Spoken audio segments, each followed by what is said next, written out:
The opinions expressed in the following program are those of the producer and not necessarily those of WKTV Community Media. Family-owned Palermo Pizza underwrites this episode of Grand Rapids Ghost Hunters Paranormal Podcast, located at 901 Gazan Parkway, Southwest Wyoming, and available at 616-531-8300.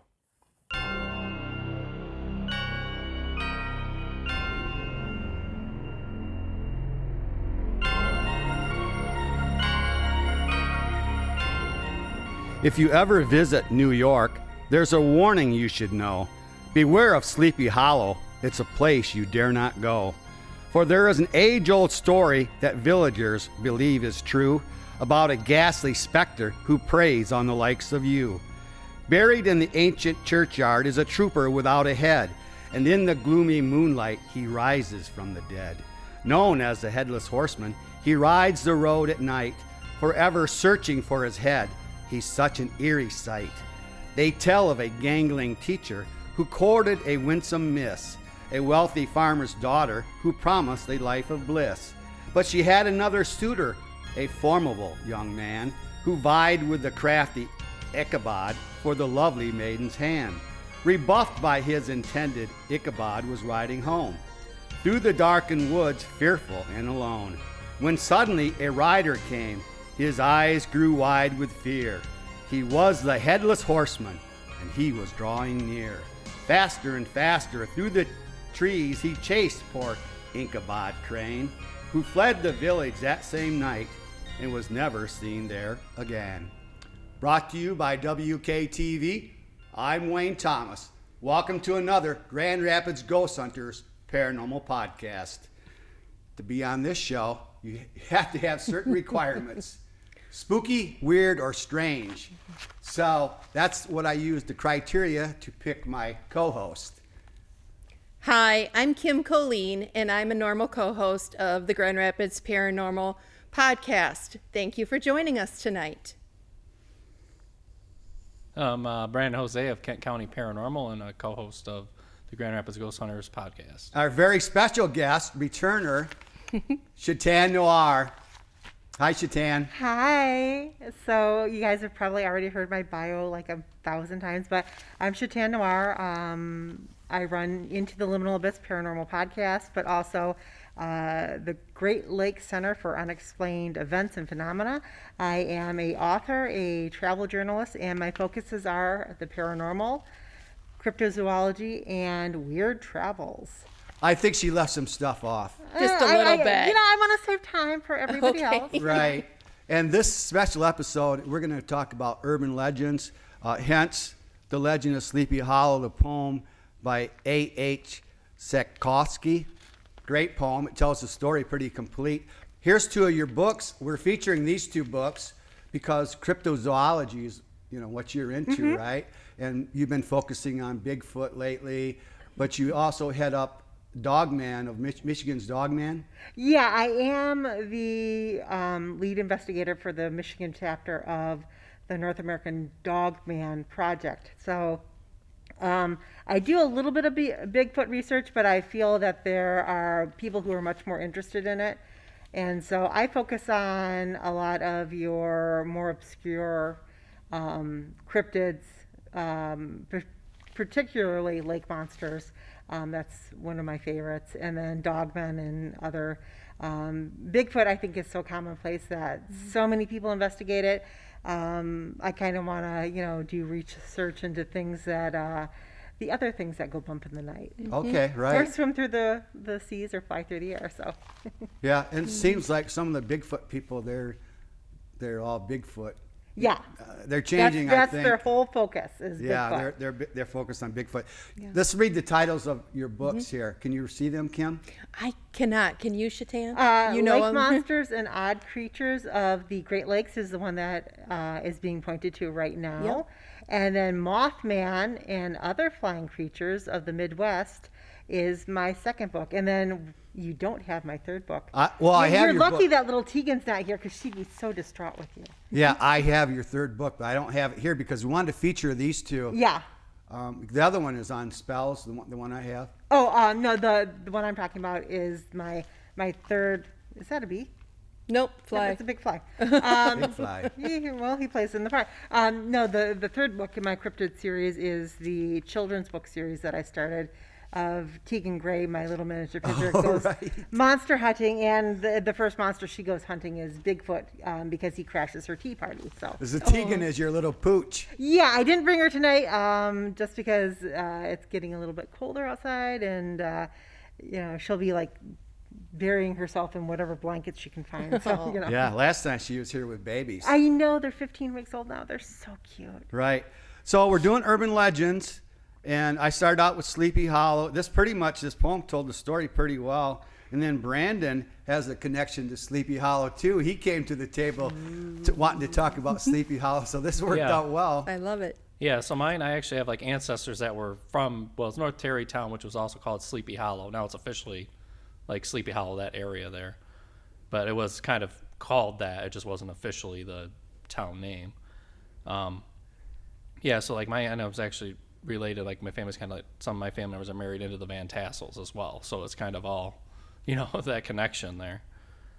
So I wanted to cover some of the stories. I don't know if you want to, because I think you had some of the stuff, you want to cover some like the older European legends. Well, yeah, that and kind I of just played a wanted role I into wanted to it. find out from our guest if they, what they knew of the legend, if they thought it was true or not. I guess with the Legend of Sleepy Hollow, anything's possible because that happened so long ago. You don't really know the different elements that were really part of it. We have the legend. We do have people who lived in the area who claim by it, but I have to say my knowledge of Sleepy Hollow pertains to the Scooby-Doo episode Oh, yeah. and the movie that came out where the headless horseman just kept on pursuing everybody, and Yeah. so The one with Johnny Depp in it? yeah. Right, Yes. Tim Burton's Yes, version. and so and because it's a East Coast urban legend, that's kind of out of my wheelhouse. I really focus on like the Great Lakes area and the stuff that we have going on around here because I have more access to it. Sure. Yeah.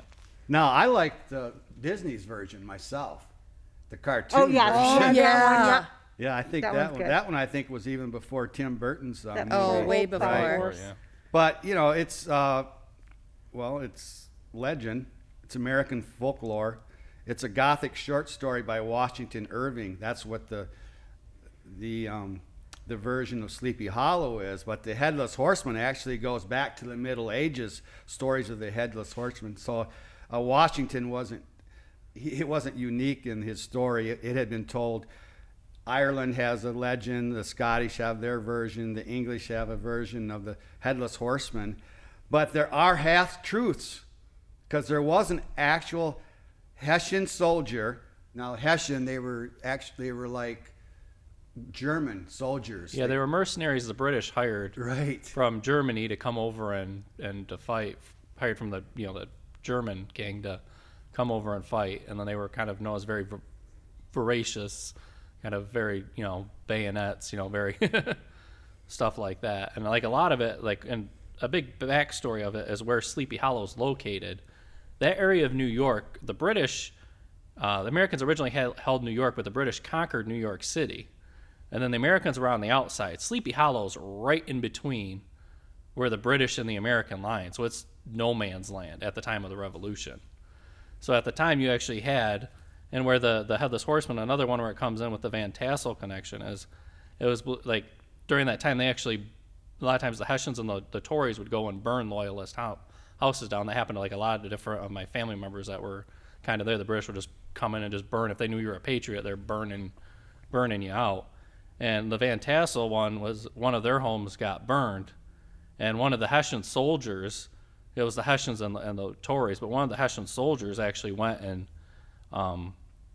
after the house was burned, because like there was a mother and an infant daughter were freezing, because it was like, a really cold night. So he actually went back and he went into the burning house and got them blankets and stuff like that, and coats, so that way they could cover up, so that way they wouldn't freeze to death. I didn't know you were going to have a family connection to this. Yeah, that's why I wanted to do it, because I have the connection to the Sleepy Hollow. And then area. there was an Ichabod crane. There was a person named Ichabod Crane. Whether that was more coincidence, that it's believed it was much more based on his friend Jesse Merwin, who was actually a school teacher, based on some of his ones, and he actually had a horseman race, being chased by it.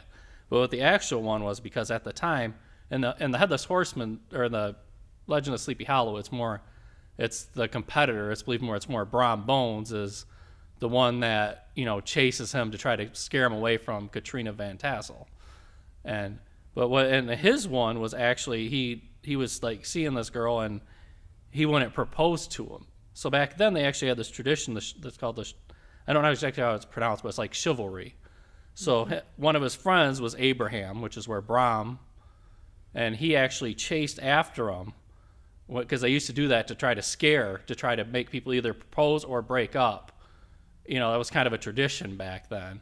Because like, okay, you've been dating her long enough, it's time to pop the question. So him and some of his other friends actually chased after him on their horses. Wow. And then they started laughing at him, and then they knew who it was, So that's actually where the Headless Horseman chase, there actually was a true version of that actually had happened. Well, I thought there was an actual Hessian soldier that was decapitated. There was. That was the Hessian soldier that went in to the Van Tassel ones.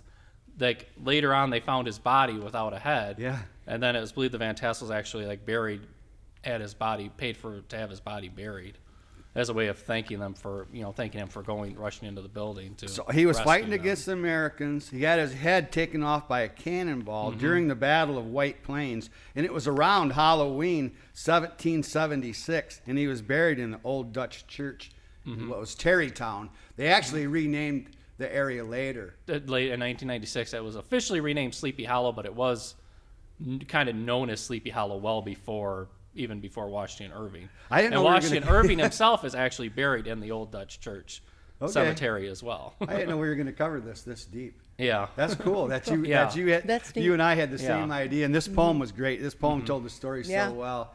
Yeah. Now, we got to hear from our special guest. I'm sure she has stories. I don't think she had to research too much. I think this was all in her head. This is all real life for you. Unfortunately, it's just like, yeah, okay. So, do you want me to do all three of mine or just one of them? Well, you can do one. I mean, then we'll move on. Let's hear what Kim has one. Okay. So I think the first one I want to do is the Lake Superior Mermaid. Oh, nice. Ooh, Mermaid. And so this legend actually dates back to the 1700s. And the legend goes that a fur trader had hired a Native American squaw woman to help him, guide him, and navigate around the different island chains of Lake Superior and the coastlines, because they were fur trapping. So they just happened to have stopped on Pie Island, which is in between Isle Royale and the Canadian border. And as they were making camp, the men spotted what they thought was a beaver at the time. Out in the water, and so they were paying close attention to it, because obviously beaver pelts are worth money. So they were making plans to kill it, until the Native American woman took notice of it and said, no. It's bad enough that we've even seen this creature. We have to get away from the lake shore. And they said, what are you talking about? And she said, that is not a beaver.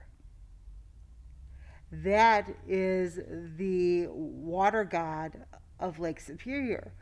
And so some debating went back and forth, and they were saying, no, it's a beaver. And eventually this creature raises up out of the water and has the brownish tan skin, but he has the upper torso of a human, and quite obviously the lower part of a fish. And he proceeds to, acknowledge them And by now, the Native American lady is just beside herself because this is very, very bad. Not to mention the men are all pointing guns at this creature, All ready right. to pull the trigger.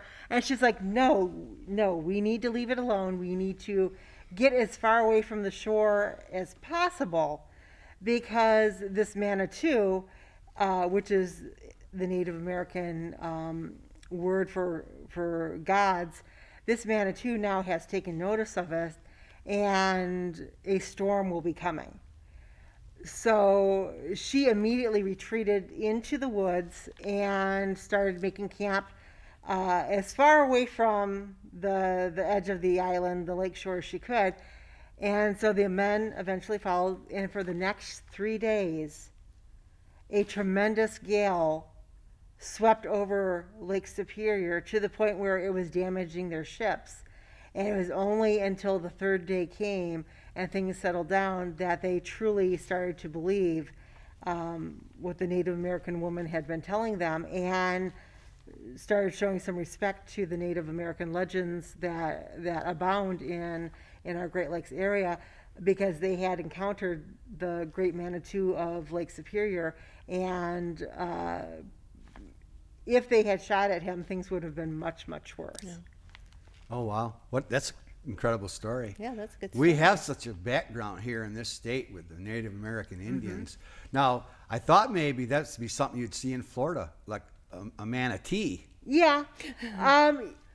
Different places around the globe have different water creatures, mer people. And so this one is actually really interesting because it's in our own Great Lakes. Right. And it was seen by a whole hunting party and a Native American, and that's the reason why they didn't shoot at it, because she just, was like, you shoot at it, I'm leaving. I'm leaving. This is, nothing you want to mess with.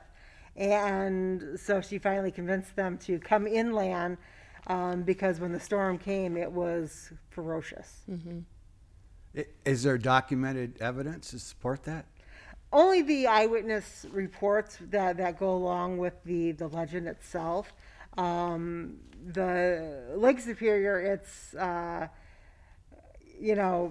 always say there's no sharks or whales in the Great Lakes, but it would not surprise me if something huge was swimming in the lakes and we didn't know it. Right. Because Lake Superior is an inland sea, and it's just so massive.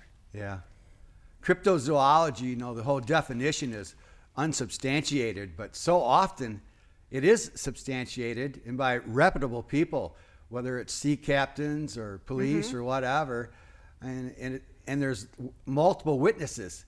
So, the whole definition of cryptozoology, I wonder sometimes it just doesn't fit because there are a lot of people. Maddie, is Shetan's mic picking up good? Because she's a ways away. Okay. Maddie Court's with us this week, so we get different. I can move it closer. Is that better? We'll get different shots this week. Maddie's with us. Yay. Yeah, so cool. No, that's a good story. Good story. Yeah. Thank you. Yeah. Good legend for local too. Yeah. Kim, what you got? Something? Oh, yes, I do. So I live in Holland, Michigan, and the Felt Mansion and the legend of the Melon Heads are kind of a popular legend about where I grew up and still live today. So if nobody's familiar with Felt Mansion, it actually is in Holland. And it's sort of, I don't know if you can pick up on this, but this is what it looks like. It's got 25 rooms, okay, 3 floors, and a huge ballroom, and a carriage house. It's massive, right? So the story is, and this is true, that the Felt Mansion was built in 1928 by a man named Dorr Felt, and it was supposed to be their summer home, basically, for him and his wife, Agnes. And sadly, after about 6 weeks after moving into the mansion, she died. And all we know right now is there's other legends that go along with her death, but we do know the story is that she died in her bedroom. Like I said, 6 weeks after they moved in, and then unfortunately, her husband Dor died a year and a half later. So they didn't get to, spend a lot of time in the mansion, and the family actually kept the mansion until 1949, and then the descendants sold it, and then it became a Catholic prep school for young men, and then later on, nuns had lived in it. And then in the late 1970s, it became a prison. So kind of going towards what I want to talk about with my urban legend is the Melon Heads. And the story of the Melon Heads is that they live around the property area, and that is, the woods has served as a hiding place for them. Even now, many say that these large-headed beings are actually, and I'm going to show you guys a picture of what the Melon Heads supposedly look like, okay? So they had these really large brains, and it was actually called hydrocephalus, which is called waterhead syndrome. And the legend says they were mistreated and had experiments conducted on them during the time that they were at the Junction Insane Asylum, which is right near where the mansion was built. And at some point, something had happened where these children were released or kicked out of the asylum, and they escaped into the woods, which is now, I believe, like Allegan Woods in that area. And these Melon Heads developed a society of their own and started living in basically underground caverns. And one version says that the original group of the children who had been experimented on had gone back to the asylum, murdered the doctor that had mistreated them, and chopped his body into pieces, which were then scattered and buried around the mansion grounds, specifically probably in the wooded area. So some people still claim to see the Melon Heads near Felt mansions. Some people call them wobbleheads. Visitors and late night explorers have reported seeing strange noises, heavy breathing, footsteps, shadows darting through the darkness. So whether you believe Melon Heads are real or not, it's a cool legend and it's spooky. They've done ghost hunts back there before, the Felt Mansion has, and you can determine yourself if you believe in Melon Heads. Oh, or there not. has to be a certain amount of truth to this. I mean, it's not just The truth. Okay, so the truth is the boys' school. People had, it was like a privileged society, and people had labeled the boys that went to these school as smarties. You know, hey, you've got a big head, you're so smart, you know, and kind of that's where it all started from. Yeah, it was like a boys' seminary school. It was. After that was sold. Before, like, I think it was a police headquarters. It and the was. prison was in the back. Yep. The prison was what got turned into, all of a sudden now it's the legend, it became the insane asylum, but it was Right. actually like kind of some of the remains of the prison that was back there. So whether there's real life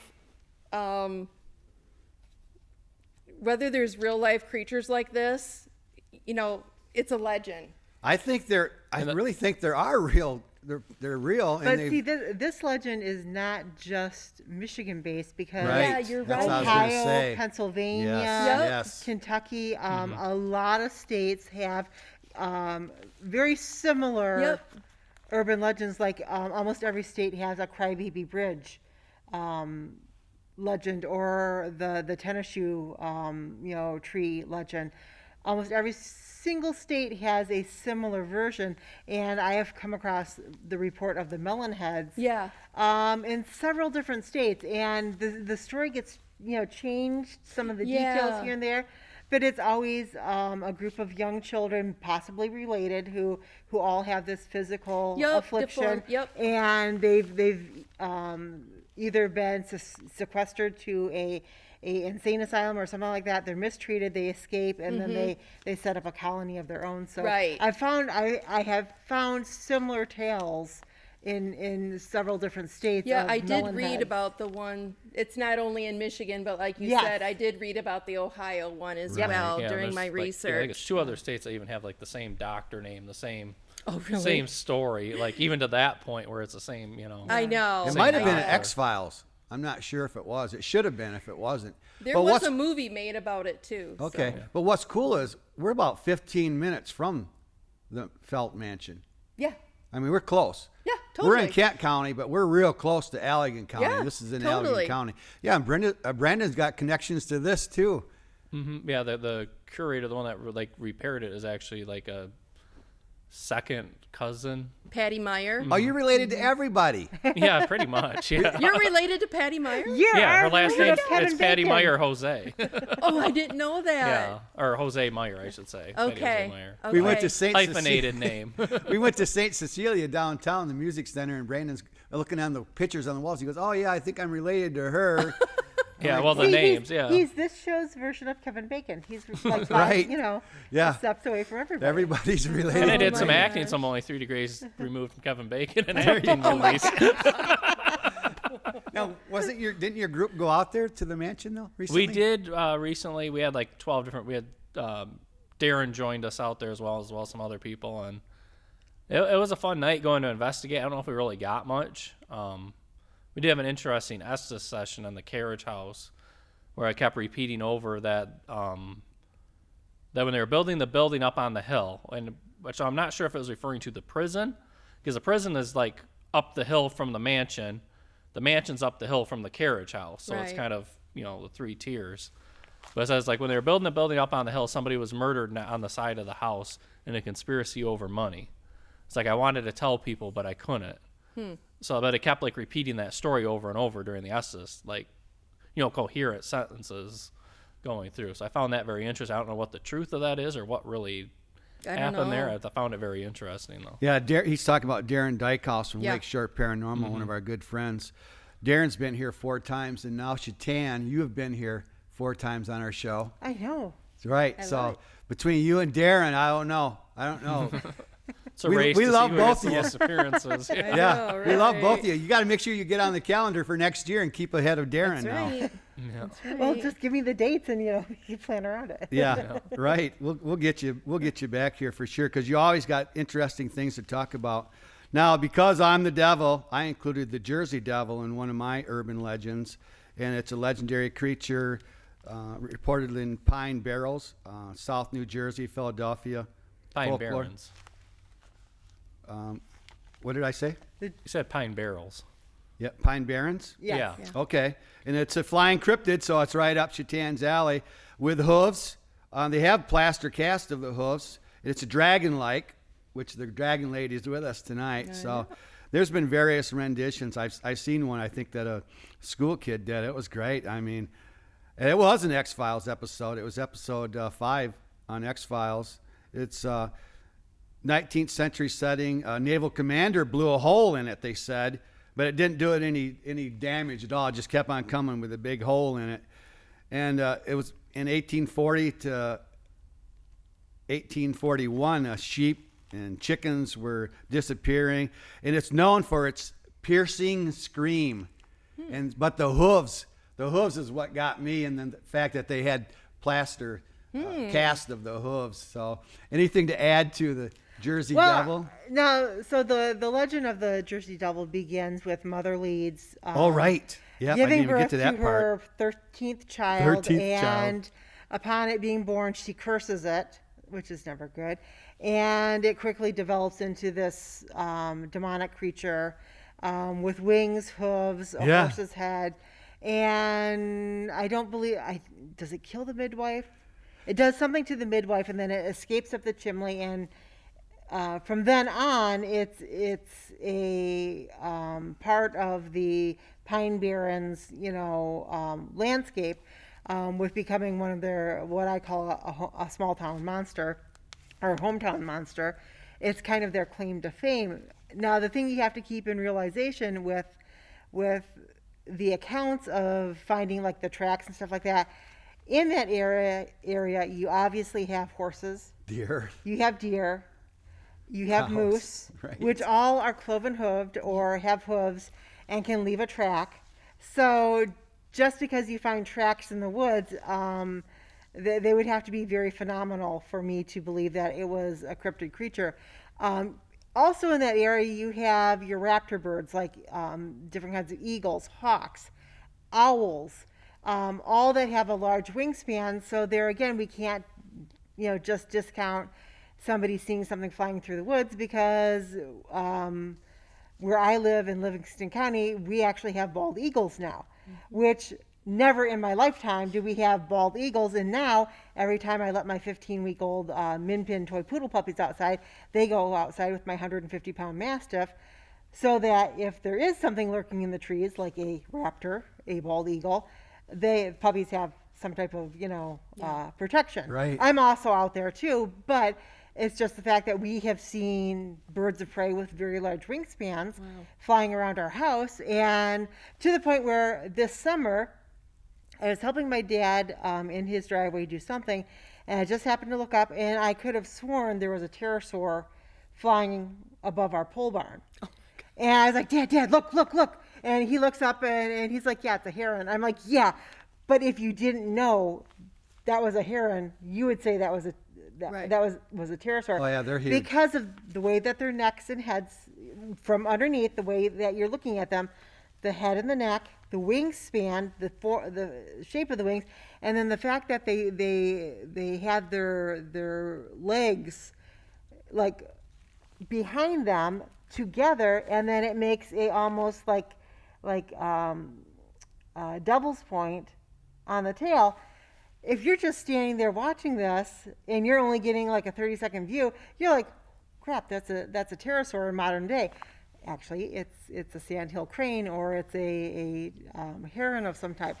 So with eyewitness reports, you have to kind of take into, especially if it's not documented in the fossil record, you kind of have to take into account what other natural occurring species are in that particular location. And I don't try to be a cynic. I don't try to like criticize anybody's evidence, but I'm also look at things from a detective point of view, Right. and what else is around that it could be compared to. So was the Jersey Devil born out of Mother Leeds, and did it escape up the chimney pipes and still haunts the Pine Barrens to this day? I guess maybe let's take a road trip to Yeah. Pine Barrens and Yeah, there's some real world explanations for some of these things, and you point them out in your books very nicely, and you go back to some of the prehistoric things too. But this is a sensational story, like you said. Mother Leeds, expecting her 13th child, wishes the child be a spawn of devil, and they say they witnessed it. It was born a healthy boy. It sprouted wings, a tail, hooves, and flew away. That's the story. So it's a sensational story, made for a good X-Files. Anybody else want another one they want to bring up? Because I have 3 pages. You can go on to another one. Well, okay. When Exie was here, she on her way home. I love her. Yeah. No, we did too.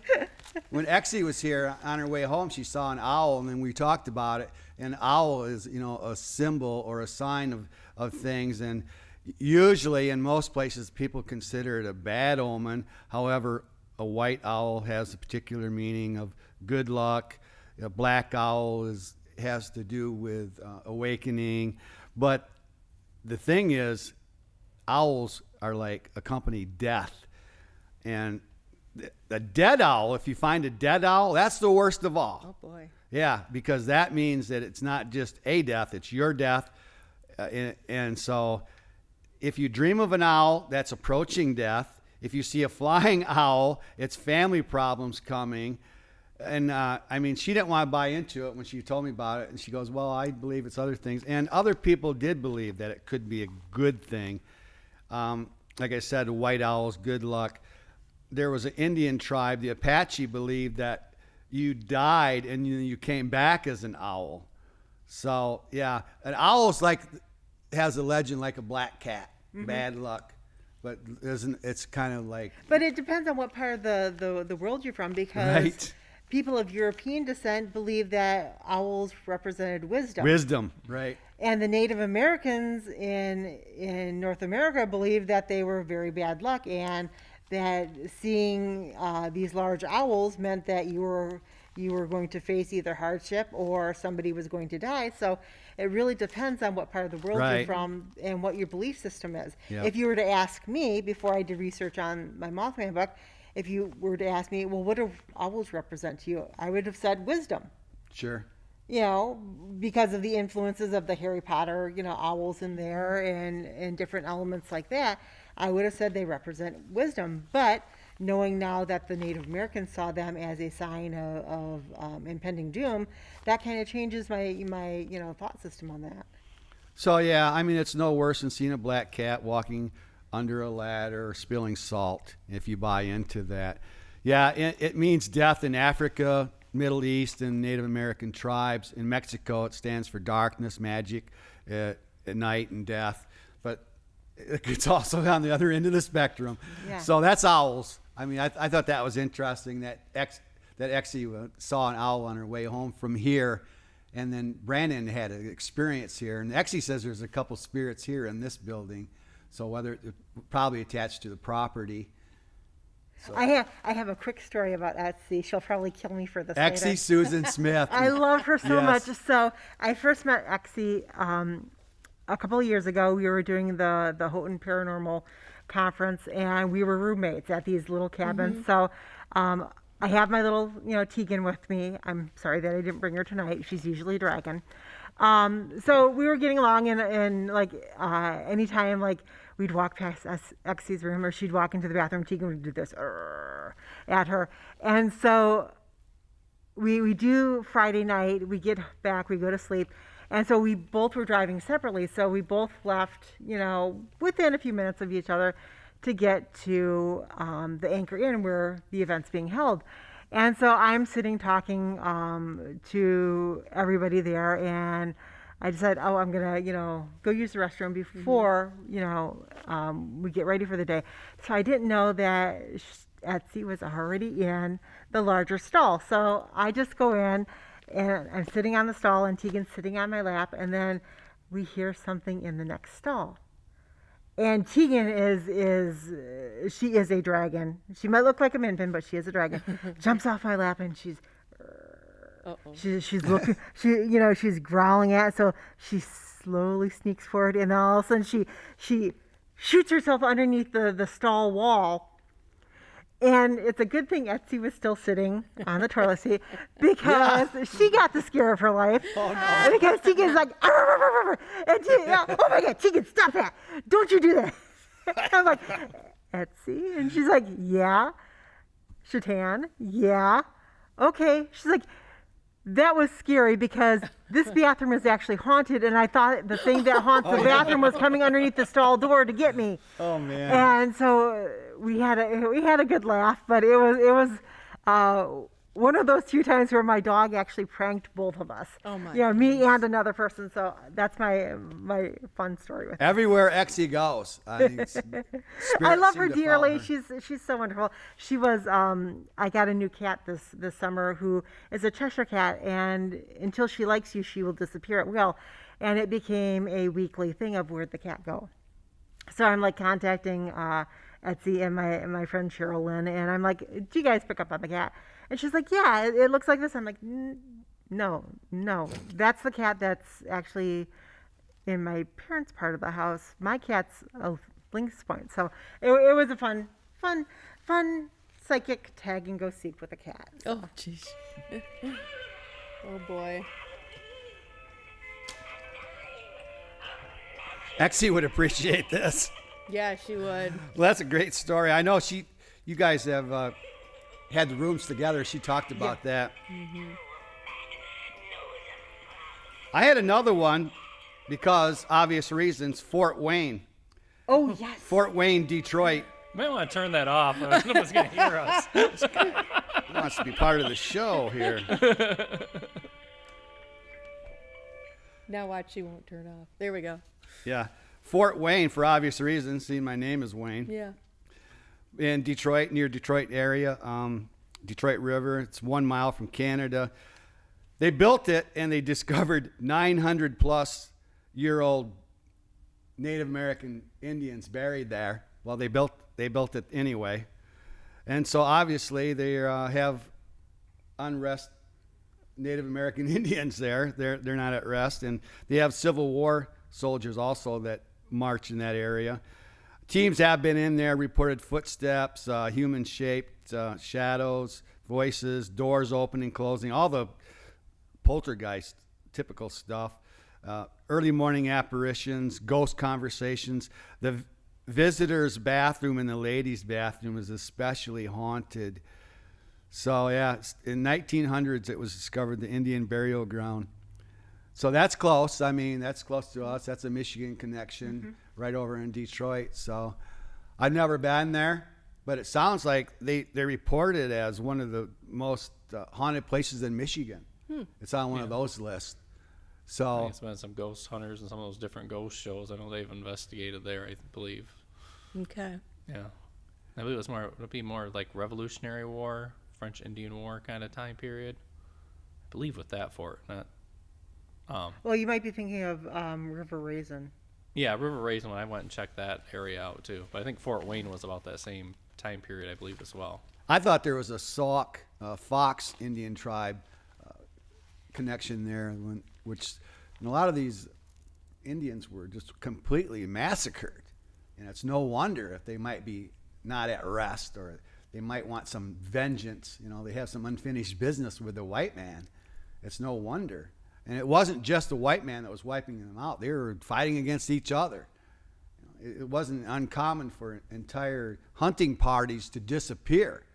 I mean, they want to blame Bigfoot for it. You know, Bigfoot ate them, or they never came back. They just disappeared. And we chased tribes right out of Michigan. The Sauk was one of them. What was left of them, they ended up moving out of state. We still left with, you know, the whole Michigan is named. It's all Indian names, all around us. Our background, we may not have stuff like you might find in cultures like in Europe, but we do have a lot of stuff happening here in Michigan, whether it's all this water that surrounds us, that energy that you get from water that spirits seem to be able to use, whether it's the magnetic field that's under Michigan, I don't know, but this is a spooky area. I used to hand out a flyer that had locations that were known for being haunted, and on there I had a whole list of things. Hospitals were on that list. Brothels were on that list, commonly haunted. Old buildings like hotels, battlefields, schoolyards, churches, museums, cemeteries. And I found out this list was incomplete after going out to the Belding Library and then finding out that Hackley Library was reported haunted. So I added to that list libraries, but also found out that the list was incomplete because all these ships that these people are going to recently that are haunted, and the different hauntings on the ship. So I added that. But the latest entry to this list of haunted places is Rhodes. Rhodes in Michigan. Ooh. I have 13 on my list. We can't talk about them all, but we've had Ben Goldman in here with Afterlife Road. He talked about some of them, and some of them, like the Seven Gables Road, you know, they say that is one of the most haunted roads in Michigan. And they talk about the lady in white with blood on her dress. Now, this lady must get around. This lady in white, because she's on 3 or 4 different roads here. This lady in white, and then blood on her dress. That's another Sleepy Hollow one too. Is the lady in white is another Sleepy Hollow ghost story, and the ghost of Andre, the one who turned Benedict Arnold too. The tree there is the John Andre tree. Okay. So yeah. This lady in white. Even there, they have a lady in white too. She's all over the place. Yeah. So I'll read just what's on this list, and then we'll move on to one of Shetan's. But I won't get into the details yet. But Seven Gables Road, Dice Road, which Ben was in here and talked about that one. That one is maybe is on the list of one of the most haunted places. Blood Road, he talked about, and they say that one is worship. They had witches and devil worship, and they get puddles of water that turn to what looks like blood in that area. 4 on the list was Denton Road Bridge. There are a few bridges, and then the blue lady there and the lady with the lantern. Morrow Road, lady dressed in white with the blood stains. Sawyer Road, Robson Road, St. Albans Street in Detroit. North Adams Road in Addison. Hatchet Man Road, you might have heard that one. It's a patch on 28th Avenue between M40 over by Goebels near Kalamazoo. And they see dark shadows. The stories always vary a little, you know. There's more than one story that goes to these urban legends. Geddes and LaForge in Ypsilanti. Perch River Bridge in Saginaw. Hell's Bridge. Now, they talk about that one as the road because it's the whole area. And now Kim and Brandon went out to Hell's Bridge with Ben. Yep. And out there, you're supposed to be able to hear the devil. At midnight. Yeah. And then also they hear children screaming. Yeah. Yeah, we didn't quite stay till midnight. The heat and the bugs, I think, were getting to us after a fisherman, but I know there was like someone fishing or canoeing or something like somebody that. was fly fishing out there when all of a Yeah, sudden, like, so somebody's coming. Oh, there it's fly fisherman. Got us all excited there for That a while. stream must be bigger than what I thought. Well, it's kind of, I think it's like a stream that kind of goes to like a river, I think. Okay. Yeah. So like he kind of came from the river and was parked up at the parking spot, so he kind of made his way down there toward the river. We've covered Hell's Bridge pretty thoroughly I on think this program. so. We've talked about it on our last podcast with the Reverend Duchesne, Yeah. and they tried to break down some of the stuff that didn't quite add up right. Yeah.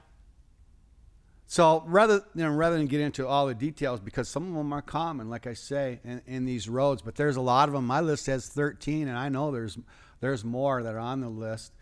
But so, I mean, you can just drive around. You don't even have to get out of your car, apparently, and have a paranormal And look for experience. a woman in white covered in blood. Well, it's like in Hell's Bridge too. It's another crybaby bridge Yeah. too. You know, it's another one of those legends that's all over the place too. Right. So, Shetan, you got another one for So us? I do, and it actually ties in with Detroit. And this is the legend of the Nain Rouge. All right. So The little devil. yes, but what a lot of people don't realize is the story and legend of the Nain Rouge does not begin in Detroit. It actually begins in New France, which was Quebec, when Cadillac, was there. And Another Indian, Cadillac. no, he was actually a French Oh, fur trader, or he was French, but he had been commissioned to go to the Detroit area, or today's Detroit area, and establish a fort and a trading post. Now, on the night that he is being celebrated, an old gypsy fortune teller appears at the door, complete with a cat, and she proceeds to tell him that he will be successful in life as long as he doesn't anger the Nain Rouge. So they travel from Quebec area, they cross the Detroit River, they tear down a bunch of Native American monuments, sacred mounds, stuff like that, to build Fort Detroit, or Latroit, as they would call it. So they build this fort, and for a while everything is great until Cadillac and his wife hear people complaining that things are not going as expected. It's much too costly to live there, and that the Nain Rouge has been sighted. And so within a short period of time after Cadillac and his wife hear this gossiping going on as they're walking along the Detroit River, who should he encounter but the Nain Rouge, who pops out of the countryside with a long stick and proceeds to challenge Cadillac to a stick fight of sorts. So, being very ungentlemanly, Cadillac proceeds to beat the Nain Rouge within an inch of his life, and the Nain Rouge curses Detroit and makes his way off.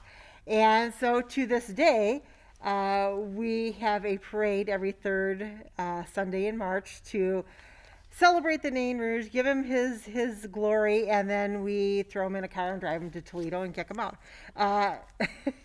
But legend goes that he has been, every single time that there has been a catastrophic event in the Detroit area, the Nain Rouge has been cited and has been blamed for it. Now, some people have a different take. Some people think that he is warning us of impending danger, but we are just not picking up on him, and that he is a nature spirit, and he is trying to help protect the natural surroundings of the Detroit area. On the flip side of that, people think that he brings it with him. You know, when he's sighted, there's been ice storms. There's been 3-day blackouts. There's been riots. There have been all kinds of catastrophes and calamities that are associated with the Nain Rouge. And it's been a couple of years since a sighting's been made. But honestly, in this day and age, people don't really... they don't really pay attention. So with the Nain Rouge's description being a child-sized creature with reddish skin, yellow glowing eyes, matted hair, and wearing ragged, dirty clothes, a lot of people would just walk by him and see him as a homeless person and not really pay attention. Unless he hits you with a stick, and then of course you're going to be, hey, why did you do that? And you're going to take notice. Or unless he's doing something really extraordinary to get your attention, like climbing up an electrical pole, or dancing down the street, snickering at people. Kind of almost like a Joker mentality with that. And so with the Nain Rouge, you kind of, I guess it depends on what side of the you're on. Is he warning us of danger, or is he bringing the danger with him and just stoking the fire as he goes? It kind of parallels Mothman, where they don't know if it's impending doom or whether they're actually bringing the disasters to we don't know if it's a harbinger, or the Nain Rouge and the Mothman fall into that category where catastrophic events are associated with them. But it depends on your point of view. You don't know if they're warning of it or if they're the cause of it. So it really just depends on the way you interpret things and how your mindset is. So like I said, we have a parade. We didn't do it this year, obviously, for COVID reasons. But it's a very... it's Mardi Gras style, but it's also very uniquely Detroit, where you have just all these people show up in the area down there by Traffic Jam and Snug, because the course is from Traffic Jam and Snug down to the Masonic Temple. And you probably have over 1,000 people marching in the streets in red attire, and it's very, very cool. The parade itself is very, very cool. But it's the third Sunday of every March, and it's so uniquely Detroit. It's kind of, I don't want to say your patriotic duty, but your Michigan duty to show up for at least one parade and help escort the Nain Rouge out of Michigan. I'm glad you included the description. We're running short. We're running out of time. Oh, no. Yeah. I know, right? So I need to do a shout out to the Reverend Robert Duchesne and Nicole, who were on the last show. Lisa in Thunder Bay, Canada. She did a thing recently at a general store where she had excessive battery drainage. Danny Perez is from Connecticut. He runs a museum where they pick up things that are supposedly haunted. He just picked up from an exorcist. He picked up a doll with a malicious demonic attachment. He stores those things. Oh my goodness. Yeah. And then Pat Moss Library in Jamestown. Shout out to them. Brandon and I went out there. Yeah. It was a fun presentation out there. Yeah, So. we did a presentation on ghost hunting, did a little mock ghost hunt with them out there because they think they had some stuff happening. Mary Bassett, our friend, she does the radio, so shout out to her. And Kelly here at WKTV, shout out to her. Shout out to Maddie Court, who's pushing the buttons for us tonight. We must be getting real close. We got to keep I just this want to under- add too, because like you said, the last one you didn't have the video for it, so you might want to post like where they can, or say where they can listen to Right. it for ones that normally view Yeah, it. so that's kind of under upcoming, but yeah, you can find us if you want to watch it at the Whole Picture Podcast. If you want to just listen to it, you can get us at the Journal at WKTV Journal. And the last podcast you have to listen to it. Yeah, There's Yeah. the we don't have video after for of that it, one, so. Yep. but you can also watch it at Spotify or Amazon, some other places too, or listen to it, not watch it. But yeah, so you can listen to that one on the Journal. Upcoming, Shetan, you got upcoming stuff? Oh, yes. Actually, next week I begin my fall series of classes at the Kellogg Community College, Paranormal History of the Great Lakes. And then this spring, I will be teaching Paranormal History of the Great Lakes at hopefully both Kellogg and Owens Community College. But I will be offering an additional course that's separate from that on cryptozoology of North America. And each week we cover a different style of cryptids. So first week is like Bigfoot and Dogman. Next week is lake monsters. Third week is flying cryptids. And then the fourth week is stuff that just doesn't fall into any of those categories that people have made claims of experiencing and witnessing, and just getting the information out there. Yeah, So- get over there and you could almost use your book here for a textbook. I know. We have upcoming Monday nights at 11 p.m. You can see us on TV on Comcast Channel 25 or Uverse Channel 99. It also streams live from WKTV. And coming up, we have Bill Konkoleski next month. That's why this guy here is a little early here. The alien showed up for Bill's show. He's a couple weeks early. We had Todd Clements coming at the end of next month. Yay! I know. Yeah. We're going to have to skip Final Thought, really. Upcoming, also, our friend Mary Bassett is opening up a shop in Hastings, and she's going to have a grand opening for her new expanded shop, and that's November 14th between 11 and 5. Esther Joy, our friend, is going to do a thing at the Paddock Place October 30th and 31st from 6 to 11 p.m. She's doing tarot readings, and they're doing mansion tours. Brandon, are you doing something there? Our team, Kent County Paranormal, will be out there as well. We'll be we're doing like a podcast on Friday, and then Halloween we're doing like a walkthrough presentation, kind of different, some evidence we had in previous investigation there. So right here in Grand Rapids, get out to that. I mean, that place is definitely haunted. There's some really weird things. If you can get up to that third floor, they let you walk around there, so get out there. I like to leave us with inspirational things, and so I'm going to end the show on this. This quote has been quoted by Abraham Lincoln. It's been also, other people have said the same thing, Nelson Mandela, but it really goes back to Confucius. And Confucius says, our greatest glory is not in never falling, but in rising every time we fall. Now, I realize right now we're not in good shape here in this country, but what I see in our community, in my community, is people helping each other out. And so keep that up. You know, together we can get through this.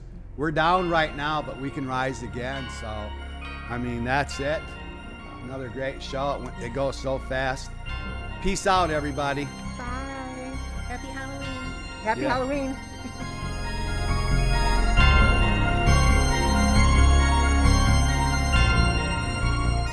Family-owned Palermo Pizza underwrites this episode of Grand Rapids Ghost Hunters Paranormal Podcast, located at 901 Gazan Parkway, Southwest Wyoming, and available at 616-531-8300. The opinions expressed in the preceding program are those of the producer and not necessarily those of WKTV Community Media.